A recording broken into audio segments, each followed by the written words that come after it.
ప్రభువైన యేసుక్రీస్తు యొక్క అతి పరిశుద్ధ నామంలో మీ అందరకు అమలాపురం హౌసింగ్ బోర్డు క్రీస్తు సంఘము మరియు కాకినాడ బాపూజీ నగర్ క్రీస్తు సంఘముల తరపున సత్య సువార్త అనే మా టీవీ ప్రసారాలకు స్వాగతం తెలియజేస్తూ ఉన్నాను.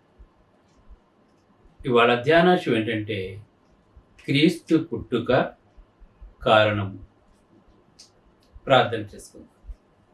పరలోకమందున్న మా ప్రియ తండ్రి, పరిశుద్ధుడా, నీ పరిశుద్ధమైన నామమునకు స్తోత్రములు స్తుతులు తెలియజేస్తూ ఉన్నాను తండ్రి.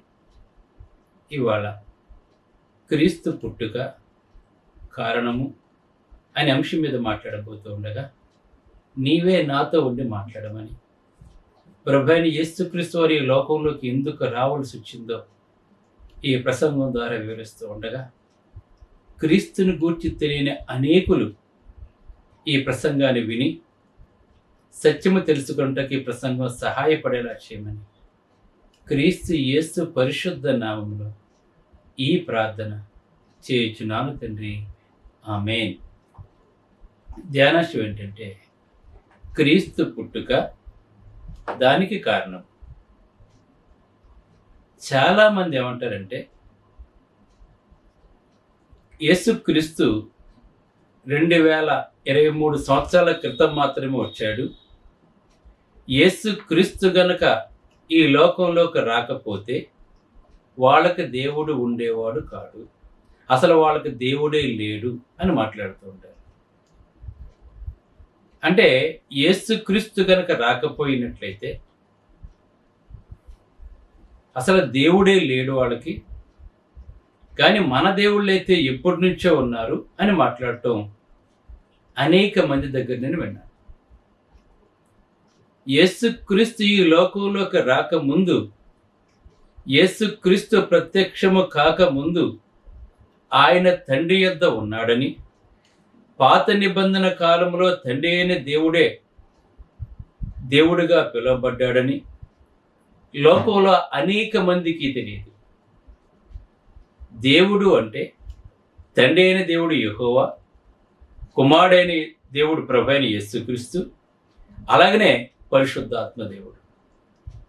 ఈ ముగ్గురి కలయికే దేవుడు. దేవుడు అనే పదము బహువచనం కానీ సింగులర్ కాదు. దానినే హిందువులు ఏం చేస్తారంటే ఒకే బాడీ చూపిస్తూ బ్రహ్మ విష్ణు మహేశ్వరులు అని చెప్పి మాట్లాడుతూ ఉంటారు. కానీ అసలు దైవత్వం అంటే తండ్రి కుమార పరిశుద్ధాత్మ, ఈ ముగ్గురు కలిపితేనే దేవుడు. పాత నిబంధన కాలం అంతా కూడా సృష్టి మొదటి నుంచి కూడా ప్రభువైన యేసుక్రీస్తు సృష్టి చేసినా కూడా తండ్రి అయిన దేవుడే ఆయన అగుపరుచుకుంటూ లోకానికి వచ్చాడండి ఆయన. అందుకే నేనే దేవుడును, నేను తప్ప వేరొక దేవుడు మీకు ఉండకూడదని చెప్పి దేవుడు ఇశ్రాయేల్ ప్రజలకు తెలియజేశాడు. దేవుడు ఇశ్రాయేల్ ప్రజలకు ధర్మశాస్త్రాన్ని ఇచ్చాడు. కనుక దేవుడు అంటే తండ్రి అయిన దేవుడు, కుమారుడైన దేవుడు, పరిశుద్ధాత్మ దేవుడు. చాలామంది యేసుక్రీస్తు మాత్రమే దేవుడు అని చెప్పి అనుకుంటూ ఉంటారు. కానీ యేసుక్రీస్తు తండ్రి ఏకమై ఉన్నారని యేసుప్రభు చెప్తున్నాడు. నేనును తండ్రియు ఏకమై ఉన్నామని మాట్లాడుతున్నాడు. అలాగనే నన్ను చూచిన వారు తండ్రిని చూచారని చెప్పి మాట్లాడుతూ ఉన్నారు.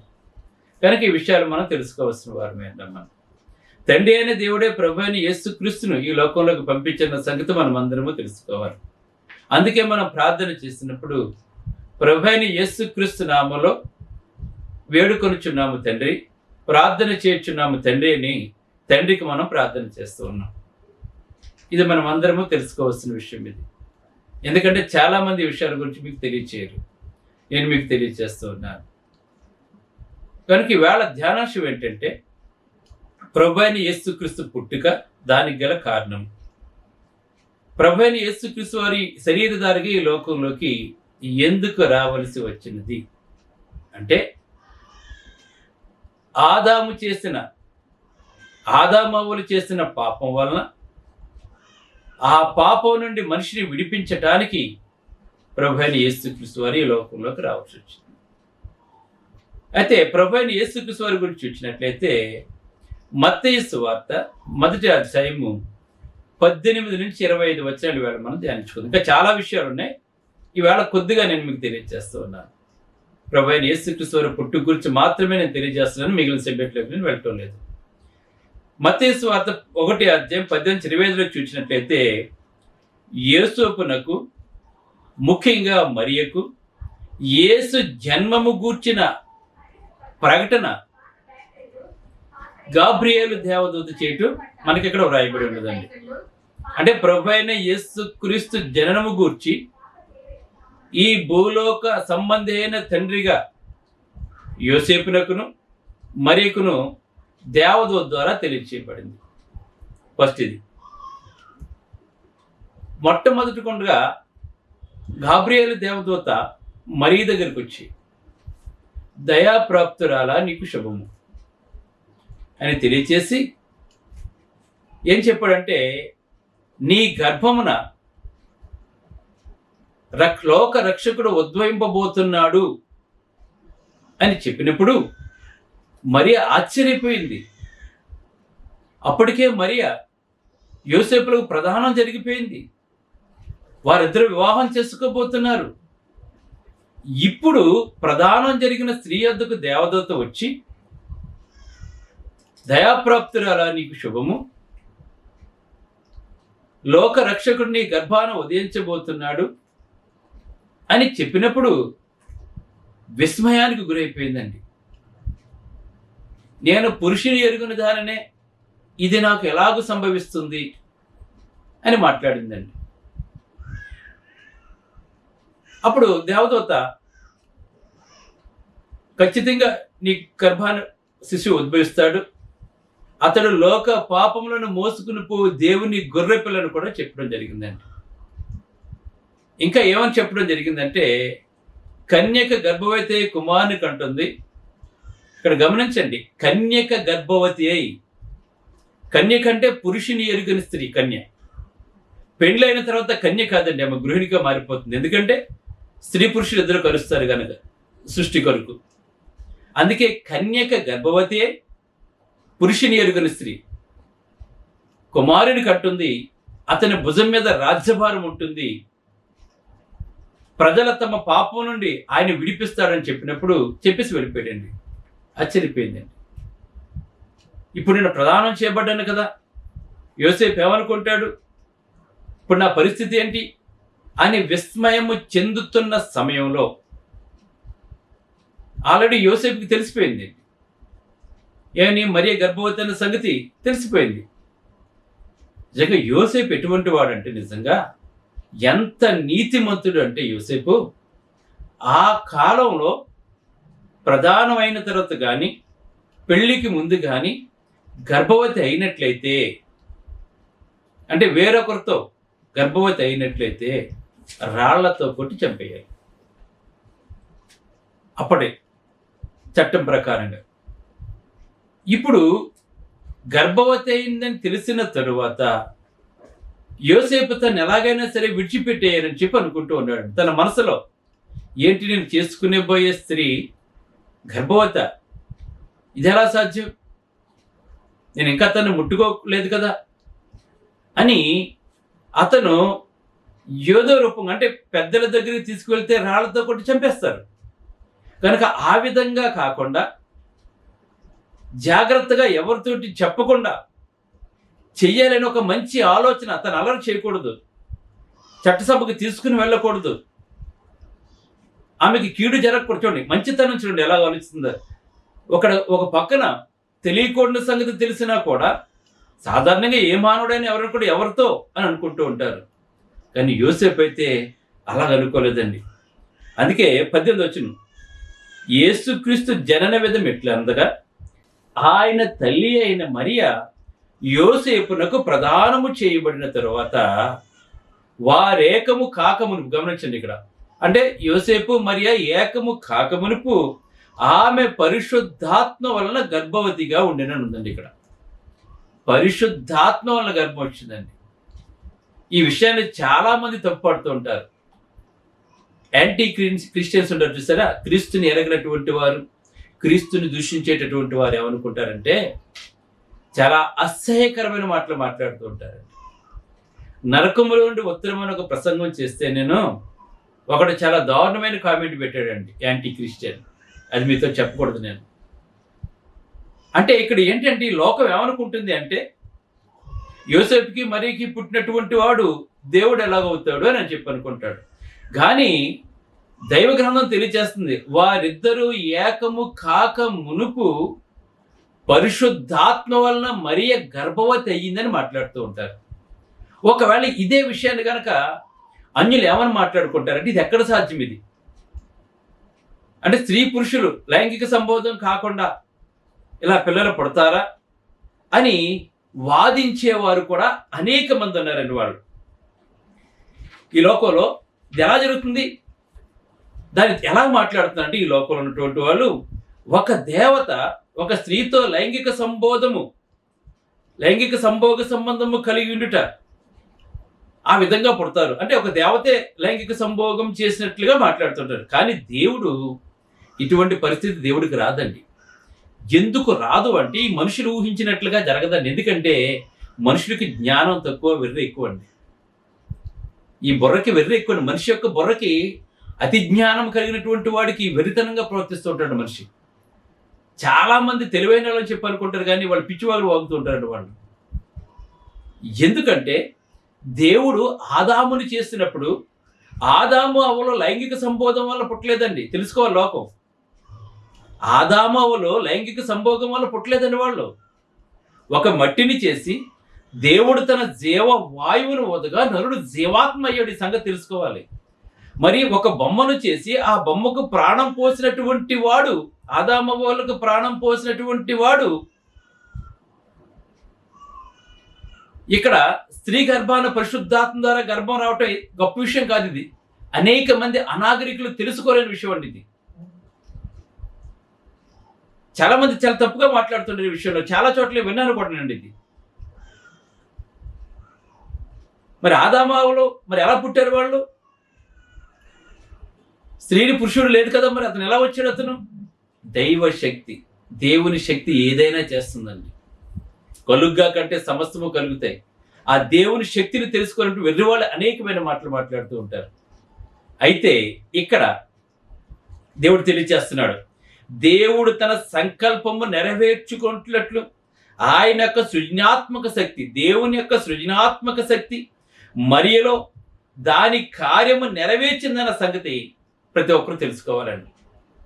అంటే దేవుని యొక్క సృజనాత్మక శక్తి మరియ ద్వారా జరిగిందని చెప్పాలండి. అంతే. ఇంకా పరిశుద్ధాత్ముడు ఏం చేశాడంటే ఒక అండమును మరియ గర్భాశయమునందు పరిశుద్ధ బీజముతో కలిసినప్పుడు ఈ రెండింటి కలయిక యొక్క ఫలితము మానవీయమును దైవికమునై ఉన్న ప్రభువైన యేసుక్రీస్తు వారు లోకంలోకి వచ్చారు. ఇది లోకం తెలుసుకోవాలి. ఎందుకు చెప్తున్నానండి ఈ మాటలో? తెలియని వారు మాట్లాడే మాటకు మనం కూడా జవాబు చెప్పాలి. మనం క్రైస్తవులైన మనము కన్యక గర్భవతి ఎలాగైపోతుంది అని వితండవాదం చేసేవాడు ఈ లోకంలో ఉన్నారండి. కనుక వాళ్ళకు మనం చెప్పటం కొరకు ఈ సంగతి నేను మీకు తెలియజేస్తాను. దేవునికి సమస్తము సాధ్యమైన సంగతి తెలుసుకోవాలి. ఆదాము అవ్వలో కూడా స్త్రీ పురుషుల కలయిక వల్ల పుట్టలేదు. దేవుని యొక్క ఊపిరి తనలో ఊదటం వల్ల అదే ఊపిరి మరి యొక్క గర్భంలోకి రావటం వల్ల ప్రభువైన యేసుక్రీస్తు పుట్టాడు అన్న సంగతి. ఆయన ఈ లోకంలో పుట్టినా కూడా ఈ లోకంలోకి రాకముందు తండ్రి అయిన దేవుని యొద్ద తండ్రితో సమానుడిగా ఉన్నాడు. కలిగినదంతా ఆయన ద్వారానే కలిగింది. ఆయనే ఇవాళ ఒక చిన్న అండముగా మరి యొక్క గర్భంలో ప్రవేశించవలసి వచ్చిందంటే మన పాపం నిమిత్తమని సంగతి ప్రతి ఒక్కరూ తెలుసుకోవాలని. ఈ విషయాలు చాలా మంది చెప్పరు మీకు.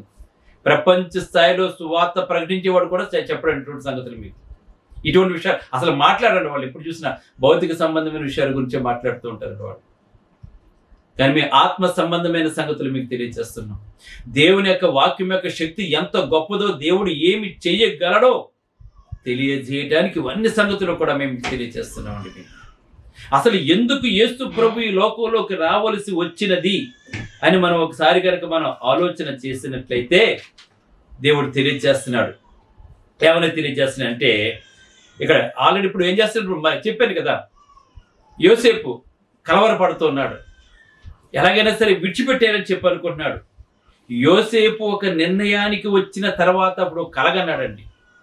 ఆ కలలో ప్రభుదూత స్వప్నమందు అతనికి ప్రత్యక్షమయ్యాడండి. దేవుడు తెలుసు, మన హృదయాంతరంగాలు తెలుసు దేవుడికి. మనం పండుకోవడం తెలుసు, కూర్చోవడం తెలుసు, లేవటం తెలుసు. మన హృదయంలోంచి తలంపులు రాకముందే మనమేంటో దేవునికి తెలుసండి. యేసు ప్రభువు ఎందుకు దేవుడు అంటే, పేతురు ప్రభురాత్రి సంస్కారం చేసిన రోజుని యేసు ప్రభువు మాట్లాడుతున్నారు.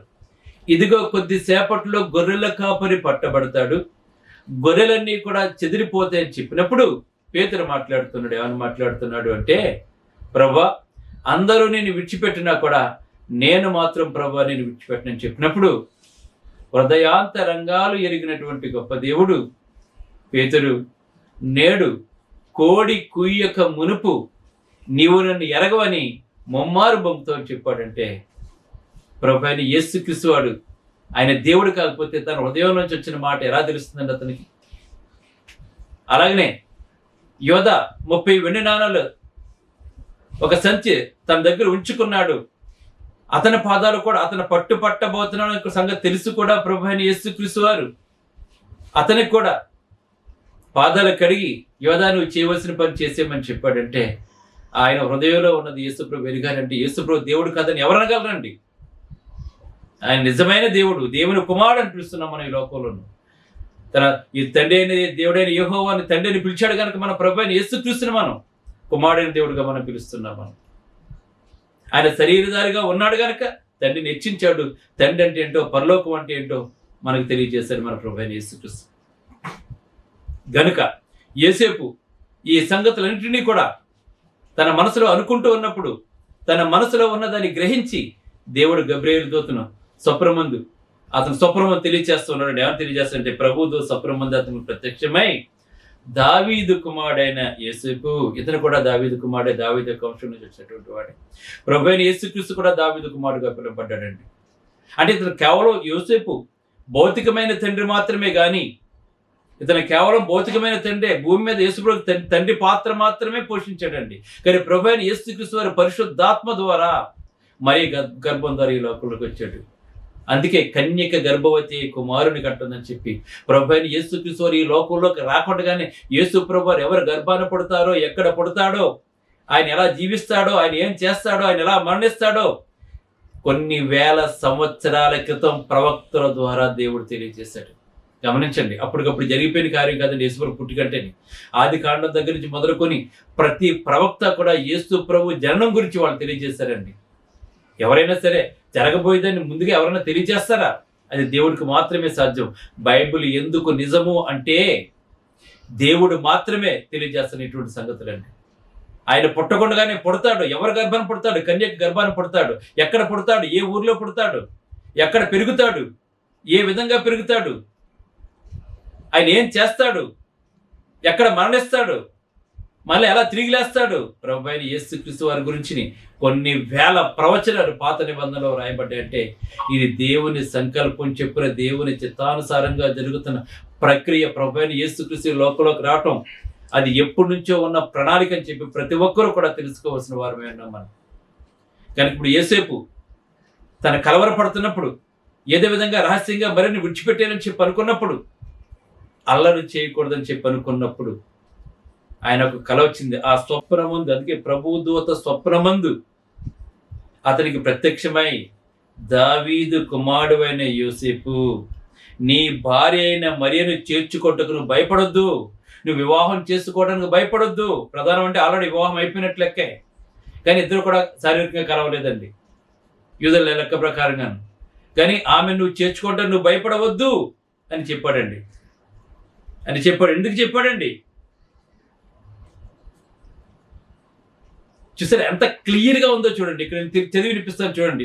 మత్తయి సువార్త 1వ అధ్యాయము 18. యేసుక్రీస్తు జనన విధంగా ఆయన తల్లి అయిన మరియ యోసేపునకు ప్రదానము చేయబడిన తర్వాత వారేకము కాకమునుపు ఆమె పరిశుద్ధాత్మల గర్భవతి గుడును. ఆమె భర్త అయిన యోసేపు నీతిమంతుడయ్యుండి. చూడండి, దేవుడు తన ఆ భౌతిక సంబంధమైన తండ్రిగా పెరిగే ఉండవలసినటువంటి వాడు నీతిమంతుని ఎన్నుకున్నాడు. ఈ ప్రపంచంలో కొన్ని లక్షల కోట్ల మంది ఉన్నా కూడా దేవుడు పవిత్రురాయన మరీని ఎన్నుకున్నాడంటే మరీ ఎంత ఉత్తమమైనదో, ఎటువంటి గుణవతో. దేవుని కుమారుడు తన గర్భాన్ని, సమస్తాన్ని సృజించినటువంటి దేవుడు తన గర్భాన్ని రాబోతున్నాడంటే ఆమె ఎంత గొప్ప స్థితిని ఆమె పొందబోతున్నదో మనం అర్థం చేసుకోవాల్సిన వారమైనా మనం. ఆమెను అవమానపరచునొల్లక రహస్యముగా ఆమెను విడనాడ ఉద్దేశించెను. అతడు ఈ సంగతుల గూర్చి ఆలోచించుకొనిచుండగా ఎలా విడిచిపెట్టాలి రహస్యంగా అని చెప్పి నీతిమంతుడు కనుక అలా చేయకుండా అనుకున్నప్పుడు, ఇదిగో ప్రభువు దూత స్వప్నమందు అతనికి ప్రత్యక్షమై, దావీదు కుమారుడైన యోసేపు, నీ భార్య అయిన మరియను చేర్చుకొట్టుకు భయపడకు, ఆమె గర్భము ధరించినది పరిశుద్ధాత్మ వల్ల, వేరొక పురుషుని వల్ల కాదు. క్లియర్ అయిపోయిందండి ఇక్కడ. ఆమె గర్భము ధరించినది ఎవరి వల్ల అనుకున్నాం? పరిశుద్ధాత్మ వలన కలిగినది. ఆమె యొక్క కుమారుని కంటుంది. తన ప్రజలను వారి పాపము నుండి ఆయనే రక్షిస్తాడు. గమనించండి, ఎందుకు వస్తున్నాడు ఈవేళ? తన ప్రజలను వారి పాపం నుండి రక్షించడానికి వస్తున్నాడు అతను. కనుక ఆయనకు యేసు అని పేరు పెట్టమని చెప్తారు. చూడండి, దేవుడు అంటే రక్షకుడు. యేసు అంటే అర్థం ఏంటంటే రక్షకుడు. ఆ పేరు కూడా అర్థం చేసుకోండి వేళ. దేవుడు ఎంత సర్వజ్ఞానియో, రక్షించేవాడండి. అందుకే యేసు అని పేరు పెట్టి, యేసు అని పేరు పెట్టుకుంటే దానికి అర్థం ఏంటంటే రక్షకుడు అని అర్థం ఉండేది. రక్షించేవాడు. దేని నుంచి రక్షిస్తాడండి? పాపముల నుండి. మన పాపాలు మనం తీసుకోలేవండి. మన పాపాలు మనం తీసుకొస్తే యేసు ప్రభు ఈ మరియ గర్భాన్ని రావాల్సిన అవసరం లేదండి. తండ్రితో సమానంగా ఉండవలసినటువంటి వాడు ఈవేళ నరరూపుగా, నిస్సహాయుడిగా రావాల్సిన అవసరం కూడా లేదని చెప్పి నేను మీకు తెలియజేస్తున్నాను. కనుక యేసు ప్రభు ఎందుకు ఈ లోకంలోకి రాబోతున్నాడు అని దేవదూత తెలియజేశారంటే, అప్పట్లో ప్రజల వారి పాపముల నుండి ఆయనను విడిపించడానికి వస్తున్నాడు. కనుక నువ్వు మరిన్ని చేర్చుకోవడానికి భయపడకు, ఇది దైవ కార్యం అని చెప్పినప్పుడు యోసేపు ఆ స్వప్నమందు విన్నదంతా కూడా దేవదూత చెప్పినంతా కూడా విని మరిన్ని చేర్చుకున్నాడు. ఆమె ప్రసవించే వరకు కూడా ఆమెను ముట్టుకోలేదండి యోసేపు, అస్సలు ముట్టుకోలేదండి. తర్వాత యేసుప్రభుకు తండ్రిగా పిలువబడ్డాడండి. అతను భౌతికమైన తండ్రిగా పిలువబడ్డాడు. ఆ తర్వాత యేసుప్రభు పుట్టిన తర్వాత అప్పుడు యోసేపు మరియలకు పిల్లలు పుట్టారండి తర్వాత. అందుకే ఒక చోట యేసు ప్రసంగం చేసి, నీ తల్లి నీ సహోదరులు వచ్చారని చెప్పిన మాట్లాడుతున్నారండి. అంటే యేసుప్రభు వారికి తమ్ముళ్ళు ఉన్నారు అంటే భౌతికంగా యేసు పుట్టినటువంటి వాళ్ళండి, చెల్లెలు కూడా ఉన్నట్లుగా మనకు దైవజ్ఞానం తెలియజేస్తుంది. కనుక యేసుప్రభు లోకంలోకి రావటానికి గల ప్రధాన కారణం ఏంటి అంటే, మన పాపం నుండి విడిపించడానికి ఆయన వచ్చాడు. మిగిలిన భాగం రెండో భాగంలో నేను మీకు తెలియజేస్తాను. ప్రార్థన చేసుకుంటాను. పరిశుద్ధుడు అయిన తండ్రి, పరలోకమందున్న దేవ, నీ పరిశుద్ధ నామమునకు స్తోత్రములు స్తుతులు తెలియజేస్తున్నాను తండ్రి. యేసుక్రీస్తు పుట్టుక కారణం మొదటి భాగం తెలియజేయటం జరిగింది ఆయన. రేపు రెండో భాగాన్ని తెలియజేయబోతుండగా తండ్రి, మా ప్రియులందరూ సత్యము తెలుసుకోవాలి, వాక్యాన్ని తెలుసుకోవాలి తండ్రి. ఇతరులు ఎవరైనా ఏదైనా ప్రశ్నలు అడిగితే సమాధానం చెప్పగలిగిన వారికి ఉండాలి ప్రభు. అందుకే తండ్రి ఈ వాక్యాలు నీ ద్వారా మా ప్రియులకు తెలియజేస్తున్నాను తండ్రి. మా పాపం నుండి విడిపించడానికి తండ్రి నీ కుమారుని లోకంలోకి పంపించావని, నీవు లోకాన్ని ప్రేమించి నీ కుమారుని అందు విశ్వాసం ఉంచి ప్రతివాడు నిశ్చింపక నిశ్చయం పొందడానికి ఆయన మాకు అనుగ్రహించేవాడు తండ్రి. ఈ లోకం తెలుసుకునేలా చేయమని. క్రైస్తవ్యం అంటే తండ్రి 2023 సంవత్సరాల క్రితం వచ్చిన మాట నిజమే, కానీ అంతకుముందు నీవు దేవుడిగా తండ్రిగా పిలువబడ్డావని లోకం తెలుసుకునేలా చేయమని, నువ్వు ఎంత గొప్ప దేవుడు తండ్రి ఈ లోకం తెలుసుకోవడానికి ప్రసంగాలు సహాయపడేలా చేయమని వేడుకుంటూ, ఈ వాక్యం ఉన్న ప్రతి ఒక్కరిని పేరు పేరు వరుసన బలపరిచి దీవించి ఆశీర్వదించిన తండ్రి. వారికి కావాల్సిన ప్రతి ఒక్కరి క్రీస్తులో తీర్చండి. ఆత్మ సంబంధమైన క్రైస్తవులుగా తీర్చిదిద్దడానికి, సత్యమును తెలుసుకున్న పరలోక రాజ్యవాసులుగా ఉండటానికి ప్రసంగాలు సహాయపడేలా చేయమని, నేను నా కుటుంబం ఎల్లప్పుడూ ఆరోగ్యం కలిగి సేవ చేసేలా చేయమని, మా సేవ యొక్క సరిహద్దులు విశాలపరచమని, అమలాపురం కాకినాడలో తండ్రి స్థలాలు కొన్ని చెట్లు నిర్మించుకోవాలి తండ్రి, దయ చూపించిన తండ్రి, నీ గుప్పులు ఆస్వాదించిన ఆయన. అలాగే 31st నైటు, అలాగే తండ్రి 1వ తారీఖు 24వ సంవత్సరంలో జరిగే కృతజ్ఞత సువార్త కొడుకుల ద్వారా మహింపరచబడతా ఉన్నాము. యేసుక్రీస్తు యొక్క అతి పరిశుద్ధ నామములో ప్రార్థనలు చెల్లించి వేడుకొనుచున్నాము తండ్రి. ఆమేన్. మీ అందరికీ వందనములు. బ్రదర్ జార్జ్ రాజు వారా, church of Christ, housing board, Amalapuram, near KIMS medical college, Konaseema district, 533201. Mobile number 9848730355, 92933 17487. Email ID georgerajuvara@gmail.com, website www.helpingforpoor.com.